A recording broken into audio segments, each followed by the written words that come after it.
Ассалаумағалейкум ағайындар, бау-бақша сүйер қауым. Бүгінгі видеомыз қызанақтарды дәрілеу жайлы болады. Видеоның соңына дейін қараңыздар. Видеоның соңында бір лайк баса кетіңіздер. Қолдау білдіріп отырыңыздар ағайындар. Мынау біздің бақшамыздағы қызанақтарымыз, помидорларымыз көріп тұрғаныңыздай өте әдемі болып гүлдеп жатыр, өте әдемі болып жеміс түйіп жатыр.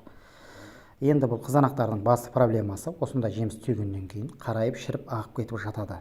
Біз бақшамыздағы қызанақтарымызды қарайып шіріп ағып кетпеу үшін қызанақтарымызды дәрілегенбіз. Ол туралы видеоларымызда айтып өткенбіз.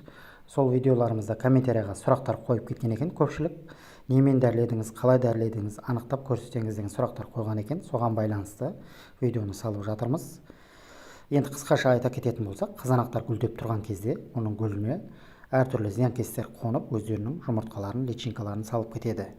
Сосын жеміс түйгеннен кейін жаңағы зиянкестердің жұмыртқалары жемістің ішінде қалып қояды.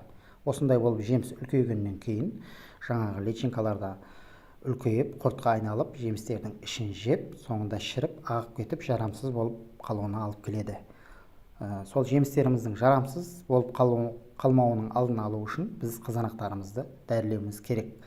Егер сіз бақшаңыздағы қызанақтарыңызды дәрілемеген болсаңыз, әлде де кеш емес, қалған жемістерін аман алып қалу үшін қызанақтарыңызды дәрілеуіңіз керек. Ол үшін мына экраныңызда көрініп тұрған жоғарыда Нурел деген препаратты сатып аласыңыз базардан.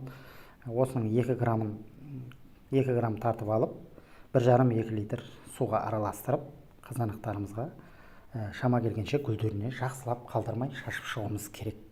Бұл енді препарат дәріні кешкі салқынмен шашуымыз керек. Бұның иісі жаман болады. Кішкентай балдарды жақындатпау керек. Шама келгенше очки, маска, қолғап киіп алып, жұмыс жасаған дұрыс. Көзге, ауызға түсіп кетпеуін қадағалауымыз керек. Бұны жақсылап помидорларымызға жақсылап шашып шығуымыз керек. Енді огородыңыздағы, бақшаңыздағы жемістеріңіз көп болса, көбірек қылып жасап алсаңыз болады. 5 литр, мысалға 5 литрға 4-5 грамм қосып араластырып шашсаңыз болады. Жақсылап қалдырмай шашып шығу керек. Шама келгенше гүлдеріне шашу керек. Кешкі салқынмен бұл ешқандай жемістеріне, ертесіне гүлдердің жаңағы тозаңдануына, жеміс түйуіне ешқандай зияны жоқ. Бұл тек қана жаңағы зиянкестерді, гүліндегі, басқа жерлеріндегі зиянкестерді өлтіру үшін шашылады. Жақсылап бір шашып шыққаннан кейін, 3 күннен кейін тағы да бір қайталап шашасыңыз, сосын нәтижесін көретін боласыңыз достар. Осы қызанақтардан жақсы жеміс алу үшін осы дәріні гүлдеп тұрған кезінде, дер кезінде шашып тұруыңыз керек. Осы енді қызанақтарыңыздың жаңағы шірімеуінің, шіріп ағып кетуінің алдын алады достар.